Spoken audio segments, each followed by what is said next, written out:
What's up, guys? The MMO Ronin here. If you like MMOs and are new to the channel, make sure to hit the subscribe button. And this video is talking about the MeinMMO Q&A they had with Swords of Legends. If you don't know, MeinMMO is a German website that just deals with MMO RPGs.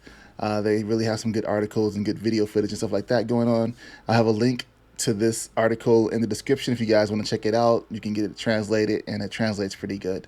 But we're going to go ahead and take a look at these these questions they had, and see what they said. So it says, what kind of game is it? It's a traditional Chinese story and matching quest.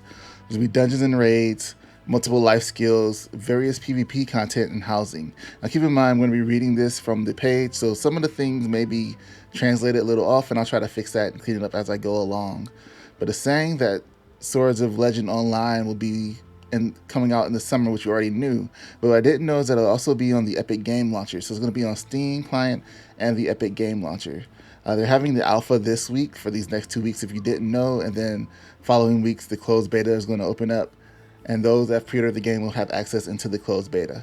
So the game is buy to play, and depending on the package, between 40 and 100 euros. That usually translates, well, that doesn't usually translate. In this case, it translates to be the same $40 in the US and $100 depending on the package you get. So you have to pay for once for access, and then there's going to be a purely cosmetic shop. If you haven't seen that live stream they did the other day, they put a good point of the front part of it with some of the cosmetics and cash shop and what that's all about. Some people liked it, some people didn't like it. You can make of it as you will. So it said they've already tried the first 15 levels in the client from Taiwan, and I've come to a conclusion. There's another article for that. If you guys are looking on the website, you can click on that. I'm not going to go to that one, but let's go straight to the questions. So how does leveling work? In Swords of Legend Online, you can choose from one of 6 classes to start with. With this, you play a tutorial that is identical for everyone, in which you also meet the other players. Above all, story-heavy quests await you in it. In the first stages, you'll be familiarized with the world, and above all, you'll be immersed in dialogues. The later quests then revolve around fighting. As soon as you have reached about level 15 and the Flying City Cloud Climb, you will unlock Cloud class areas over which there are new quests and skills, but these areas are more like a hub. You spend a large part of your playing time with other players in the general game areas. Now, as what are class areas? So class areas are kind of like special areas for the classes. They all have their own different look and stuff like that. And then there's like mini games that you play to unlock stuff for your class. And it says for the Deathbringer, for example, there's some kind of Simon Says game, and it says a children's game that requires caution, as is typical for an assassin. In addition to the mini games and quests, you'll also learn new skills in this area, which you can try out directly in a kind of tutorial. There is also an information window that will explain ability consumption and resources in more detail. The max level in solo was the part where I was a little bit confused at, because they used the same terminology twice, so I wasn't quite sure how this is going to work. But it says Swords of Legend has a somewhat unusual level structure.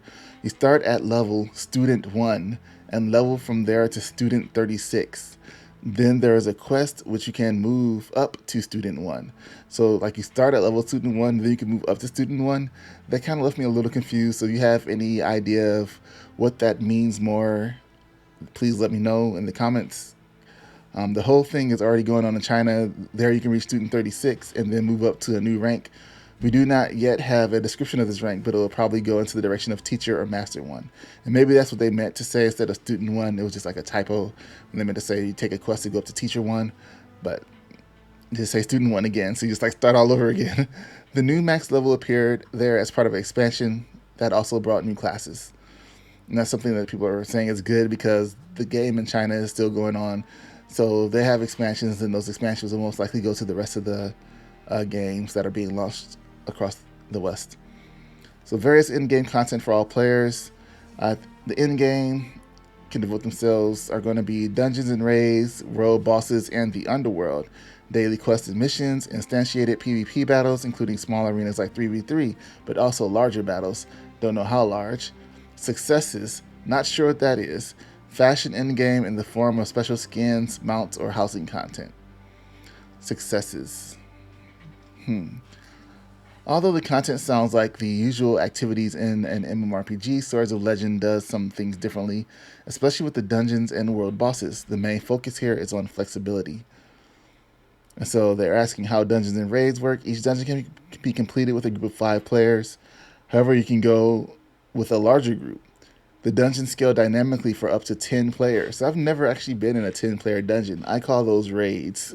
The more players there are, the more life points and other bonuses the opponents get in the dungeon. So you are flexible in the composition of the group without the dungeon becoming easier or more difficult for you overall. The same mechanics also apply to the raids. Between 10 and 20 players can take part. So even if you don't have a full team of 20, it'll still just scale up. And that's kind of cool. That way, if you just have 15 people, that scales to 15 people. More raids should probably be like that. What about rewards? The personal loot is not influenced by the group size and remains the same no matter how many you are traveling with. The group loot, however, is shared by the existing players. It is currently unclear whether this also means less loot for the individual player. And they ask, how do world bosses work in solo? Solo is the anagram for Swords of Legend Online. There are several types of bosses in the in-game areas. Some can be done single-handedly, others are intended for groups of players. To kill a world boss, you'll need the skill Bounty Hunt. With this, you'll learn a special skill with which you can interact when you have arrived at a boss. When you use the ability, you will be ported to a special version of the map. There, the players fight together against the boss, but without disturbing the other players in the open world. And additionally, the world bosses are not directly tied to timers. You can be challenged and defeated at any time. So you can challenge and defeat the bosses. It says you can be challenged and defeated. I guess the bosses can be challenged and defeated at any time too. World bosses give loot several times a week or only once a week, depending on the difficulty. The exact reset times are included with every boss in game. However, they can be fought multiple times. In the preview, the Game Forge developers showed me a fight with a giant scorpion that was impossible to do alone. Despite max level and almost 3 minutes of fighting, the boss was deprived of almost 1% of the life points. So the bosses at max level are going to be tough, and you're going to need a large group. So you're going to see a lot of flashy attacks going on the screen, which is why they have it in its own separate instance. So when it is a large battle and people are trying to run past or anything, it's not really bogging down the server so much. Kind of a way to get around that, I believe. What is the underworld? The underworld is also associated with one of the life skills. In certain areas, you can use an ability that allows you to jump to different versions of the map. This version has been tainted by evil chi. If you didn't know, QI is pronounced chi. Other opponents and tasks wait you there. PvP with different battlegrounds. What do we know about PvP? And I could be wrong, QI could also be key, but I think it's chi. PvP will not take place in the open world in Swords of Legends. If you want to compete with other players, you will go to special battlegrounds. In China, they come in a variety of sizes, including 3v3, 5v5, and 15v15. However, what content we will get at the start will only be revealed in the future. So we might just start with, I hope, not 3v3, maybe 15v15. So this is an interesting section right here where it talks about the open world and whether it scales like ESO or Guild Wars 2. And it doesn't in Swords of Legend. There are 9 areas at the start, but they are all tied to certain levels. However, the power spike is not so great that you can extinguish everything in one fell swoop in an area just below your level. However, if you wear in-game equipment, you can relax and carve through the low-level areas. Is there auto-pathing? Yes and no. There were clouds on every map that you can unlock. They work in a similar way to griffins in WoW. When you have unlocked a cloud, you can click on it on the map, and your character will automatically walk to the cloud. There is no automatic running to quest goals or even automatic fighting in Swords of Legend. So I hope the world is unique enough, because I know in certain games like Black Desert Online, it's kind of boring to look at. I can't lie, and I'd rather just auto run everywhere because I don't want to run in Auto Desert Online just because of the way Black Desert Online, because of the way people move. So hopefully the moving and stuff like that just makes you kind of want to run to the areas or fly to the areas. The clouds might be kind of cool. Flying clouds, flying nimbus. So you are a chosen one who must keep evil under control. 30 years ago, there was a great battle in which the evil Eternal Army fought the good guys. In this battle at Queen Mausoleum, the good guys won, but the heroes of the legendary swords were killed. The souls of the sword still exist today, and as a player, you are chosen by one of these souls. The task is to protect the seal that keeps the evil under control. What classes are there at the start?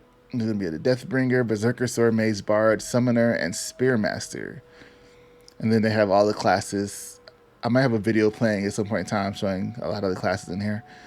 But one thing that was interesting was that the Spearmaster is a damage dealer or a tank. And that's very unique to me that the Spearmaster can be a tank. They said the end game has a promising future, but they don't have a lot to talk about it. Just because it says at first glance, Swords of Legend makes a really good impression when it comes to in-game content. There are different activities for different types of players, and the focus is clearly on flexibility. You can see that in the dynamic player numbers in dungeons and raids, and in the world bosses without a timer. Nothing is more annoying than just missing a boss fight, and sometimes waiting 24 hours for the next fight, as in Black Desert. However, a small number of details were still missing in order to discuss the topic of long-term motivation in detail. So we don't know anything about the exact numbers and difficulties of the dungeons and raids. If these are too easy or too repetitive, there could be a lack of task in the long run. Also regarding to PvP content and the item grind, too little is currently known.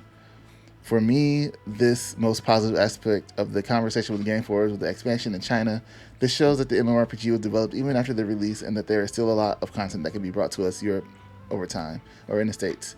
This is exactly what many MMORPGs from Asia have been lacking in recent years, because when these times come to us, they had mostly already failed in their homeland. And this is from Alexander Leach. And so I agree with Alexander there. A lot of times when we get games coming from like overseas, they're not doing so hot, and then they try to make a little extra money over here in the West by releasing it over here with the cash shop being crazy, as many people would say, a word I'm not going to use, but crazy bad. And you know, a lot of pay to win and stuff like that. And that's why everybody was kind of looking at GameForge like, you know, you guys are bad because you just put pay to win in our games. But it seems like just because this game is doing so well in China right now, that's not something they really have to try to force onto people. And they're going to try to make it so far so all you have to do is really buy cosmetics. And that shit is really working for Guild Wars right now. I don't think I've seen any pay to win items like experience boost or anything like that in the store. I've just seen cosmetics, and it could be because of what I'm looking at. But so far, it seems to work pretty well for games like that, and hopefully it'll work for this game as well, where there's enough people buying the subscription in China and buying in the shop, and there's enough people buying in the shop here across the West, you know, in other countries that they want to worry about putting any pay to win in, and we'll get the extra content pretty soon. That's all. That was for this MeinMMO Q&A, guys. Make sure you check it out. Check out the website, link down below and in the description. Make sure to comment what do you guys think. Are you going to be playing the alpha this week or beta next week? When it comes out, let me know, and I'll talk to you guys in the next video.